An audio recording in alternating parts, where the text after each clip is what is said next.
Welcome to Hope and Heresy, Life on the Religious Left, where we wrestle with contemporary issues using history and theology as our guides.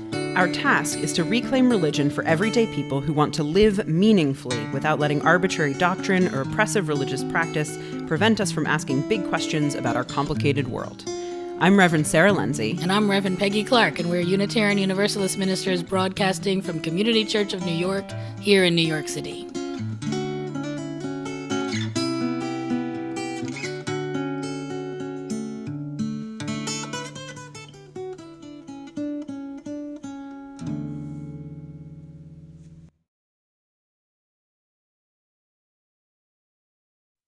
Hi, Peggy. Hi, Sarah.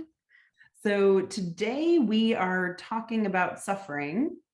And in each of our episodes for this season, we're going to sort of ground our conversation in some sort of real world experience. And this one was a little bit easier than any of us would like, given that we are in month 20-ish. Who knows what time is anymore? 20-ish of the COVID pandemic of 2020, 2021 and beyond. So just the sort of, it's a very easy kind of thing. We are all watching and in the middle of suffering that doesn't have a clear point of evil as its origin, right? Just the natural occurrence of disease that is running amok, and we are all feeling that hard. So that's what we're talking about today. We're talking about suffering. What is the deal? Why do we care? What do we think? What is it? And since this new season is really trying to be something of a glossary for theological concepts, we're starting the episode with the word. The word here is Theodicy. And a Theodicy is traditionally understood to be kind of a justification or a defense of God in face of evil and suffering. So it's really, in a very kind of mainstream way of understanding this, somebody suffers and we sort of either say, well, there's free will, and God gave us free will, and free will was an act of love, and we get to decide and do what we want to do. And sometimes suffering is a byproduct of that. And then you sort of follow that through and say, well, so the Holocaust was, God, that was just free will, and that's just what humans do to each other, which leads us to this idea that God could change things, just doesn't. The other side of that is God can't change things, that God is actually powerless, that God can't change our behavior at all or change the way things go. And then there's sort of this traditional, like, well, then what do I need God for?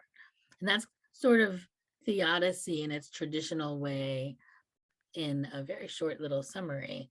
But as progressives, we don't tend to think in terms of those questions. We don't really think in terms of like a God that does and doesn't do things or acts, in history in the same way. We don't think in terms of questions of power so much, but we still live with suffering.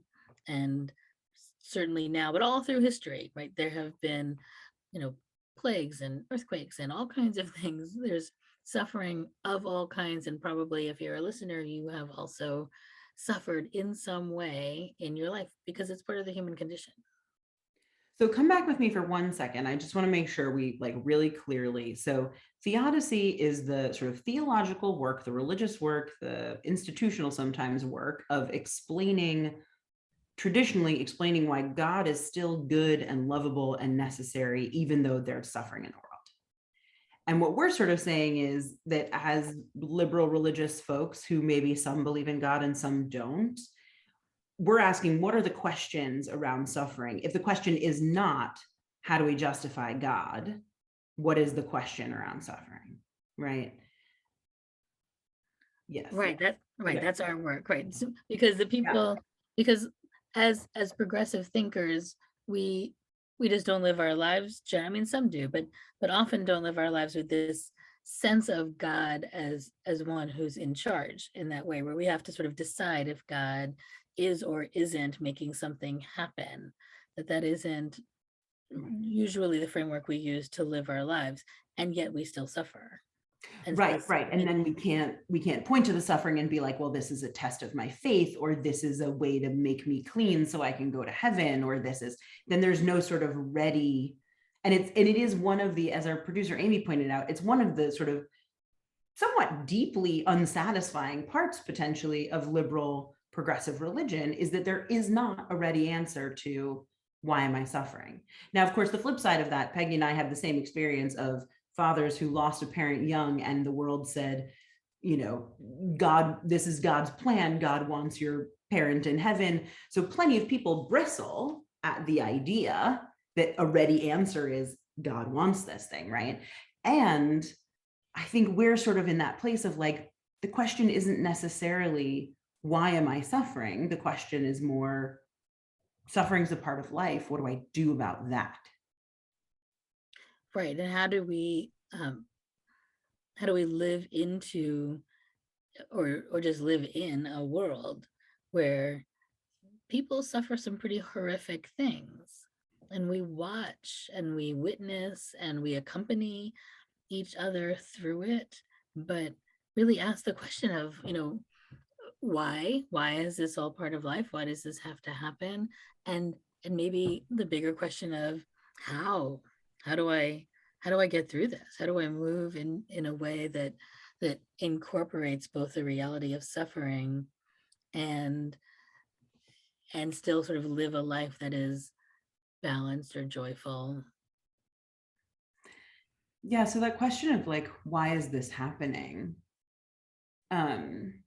If we sort of dispense with the idea of a God that does or doesn't cause it to happen, and we're specifically not talking today about suffering that happens at the hands of a fellow human, right? That's an important thing to note. That is not what we're talking about today. We're talking about just the suffering that goes on, disease, death, breakups, whatever it is, right? Like life is sort of full of suffering that you can't put at anyone's feet, right? You can't be like, this was your, right? Like sometimes there's pain.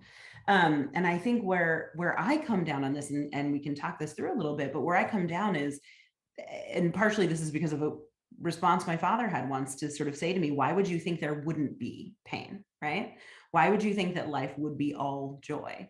And if we look around at even the cycle of the natural world, right? There is embedded in everything about this earth that we live on. There are cycles of living and dying. There are cycles of fulsomeness and sparsity. Is that a word?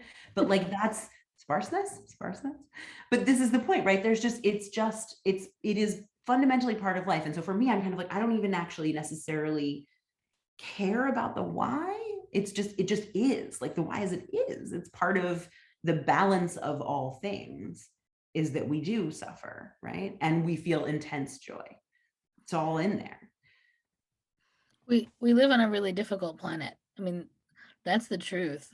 And human life is set up to end. And there's no way around it, whether that ends quickly or after a very long time.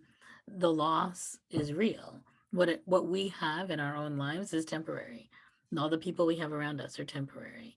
And there is a power, I think, in acceptance of just knowing that, right? There's something beautiful about accompanying someone in their death when they have accepted it. And this is the stage that they are in, and this is what it looks like to come to the end. Of course, not everyone has that opportunity, which is, a big part of what creates the suffering, is this like that we live in a world that's also really random. Yeah, that question of, right, like the sort of borderline nihilistic kind of like everything is random, nothing has meaning. That's where I object, where I go, everything can be random, but there can still be meaning, right? Like it can be the case that for no discernible reason, my uncle gets leukemia and dies in his early 50s, right? And that doesn't mean either A, that his suffering was inherently valuable, or B, that his suffering was inherently meaningless, right? Neither one of those things are true. And I think that's where we move from this question of like, why am I suffering, into, so I am suffering, now what, right? Like, what does that mean? What does the pain mean for my life, for my family's life, for the future, as part of the human experience? Well, and I think that that's really how we make meaning with and for each other, right? I mean, without looking to some cosmic meaning for my pain, right? The meaning is between us. How is it that we, between two people or within a community, how do we create meaning with and for each other? How do we sort of, we bang up against it just by being together and bringing it into the circle? That for me, that's the more powerful sense of meaning in this. And then how we accompany each other through it is also for me on its own meaningful.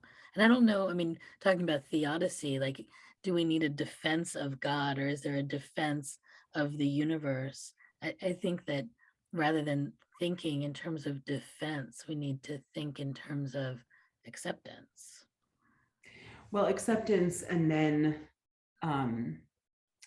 sort of, is the acceptance itself, this is what I want to ask, actually, I'm curious about your thoughts on this, is the acceptance itself the meaning, right? So there are folks who suffer, and out of their suffering they create change in the world, or they devote themselves to causes, or they, and then there are among us those who suffer, and the work is just accepting that and living their life deeply in their communities, and not necessarily devoting themselves to an external cause, but sort of devoting themselves to becoming sort of okay is, I feel like, is a weird word, but right. In other words, what I'm saying, I guess, is I think there's not one right way to make meaning out of a suffering, right? Suffering isn't only then valuable if we produce something in the world because of it, right? That there's a way to suffer meaningfully in your own self and life without it having to be some, commendable, earn you a mention on whatever, you know what I'm making sense?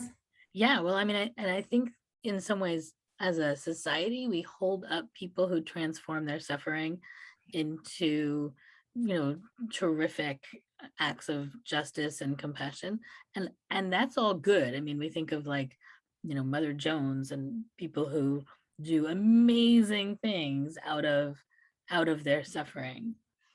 But I think for most of us, we we just expand, right? We go through something, and our spirits or our souls just stretch. They stretch out, they stretch down, they stretch up, they stretch out. And what it means is simply how we can then be present to the next person. It isn't that, I mean, we change the world maybe in smaller ways by simply allowing someone else their grief, or just being um, being a safe place, being able to hold whatever it is that the world is offering, and then creating. I mean, there's some people, right? They just are so completely balanced that you just want to stand close to them to experience that sense of peace for a little while. I think it's okay if that's all that happens. You move through it, you find joy somewhere on the other side, and then you create some space around you for someone else to maybe find their joy too. Well, I think that is actually, I am always, how do I want to phrase this? Maybe I am less, not less, maybe I'm less caught by the, like, here's my heroic story of taking my suffering and creating a foundation and an institute. Um, that the part that moves me about that is not the creation of the institute, it's the affirmation of life in the face of suffering, right? So what I'm coming around to is, even those sort of smaller meaning makings, I don't even want to call them smaller, right? What I think is that the meaning that comes out of suffering potentially is the affirmation of life in the face of it, right? So the force of being, the force of living, the force of joy that can be found and cultivated and can exist even in the face of the most horrific horror, right? And so in a way it becomes less a defense of God, less a defense of the universe, and more a defense of like the human capacity to exist, the human desire to live and live with some degree of joy, right? And that's what we're actually defending. And here I am going all humanist, I guess, but like what we're actually defending is sort of that the force of creativity and being that resides in every person. And that comes back to this point that you made about like the presence, right? That what we have to offer is presence to ourselves and to the light, our lives in their wholeness, and presence to each other in our suffering and our joy, right? Like that's the thing. There's no one way to affirm life, right? There's no one way to be joyful in the face of pain. But that if we can do that, then there's meaning in the suffering. Well, and it occurs to me that we then create generational wisdom. We pass this to whomever is next. And over the course of human history, we build our capacity. And I wonder a little if we build our capacity so much so that we also can create tremendous suffering, which we seem to do for each other lately quite a lot. But we also build our capacity to tolerate it, to grow through it, to live with it. That generational piece is interesting. I mean, you and I have talked a little bit about our fathers. I mean, mine was certainly like very angry for a very long time because of this loss, right? And some of that is because the meaning that folks tried to make for him was unsatisfying, right? And so until he could, and I'm not, to be perfectly frank, not sure he ever has, but until he can find the kind of life-giving meaning as opposed to the life sort of denying meaning, it's going to be a source of anger and pain and tenderness, and the generational wisdom gets lost, right? Like that there's something, it's a really interesting point about how the nature of humanity and how it lives over time in a world where suffering will always be. There will never not be suffering, right? Well, and I think that there's something sort of easy in those traditional answers, right? The answer is that your father got and my father got it. So my father's mother died when he was 10 and was sort of told, well, this is God's plan. And, so he was able to quickly dismiss both God and the plan because that doesn't work for him. But there is something that's that would be really, I guess easy is not really the right word, but there's a simplicity to someone else is in charge and we don't know why, and it just is this way, but it's okay, right? There's a comfort that comes from that very traditional theology of, and even I think for some people something beautiful about like God has loved us so well, like you would love a teenager who you are finally giving the car keys to. Like, I trust you and you're going to do the right thing. And even if you don't, I'm going to love you. There's something about that theology that I think people hold on to for a reason. It isn't for me ultimately satisfying. And I think that there are enough damaged people out there, like our fathers, who find that to be not just meaningless, but really propels them away from their communities because no one could hold them in their suffering. No one could allow it just to be what it is. Well, and that's so two interesting things I think come out of this, right? That like when you have to deal with the question of God by definition, because your tradition holds to a God and a particular vision of that God. And by the way, go listen to season 3 where we talk all about God. But if you have that, right, then there's limitations there in some sense, right? Like you have to orient around that. If you get rid of that, if you're in a tradition as we are, where God doesn't necessarily have to factor in, although God can, then your answer to the question, the answer to theodicy, the answer to all of it is very different.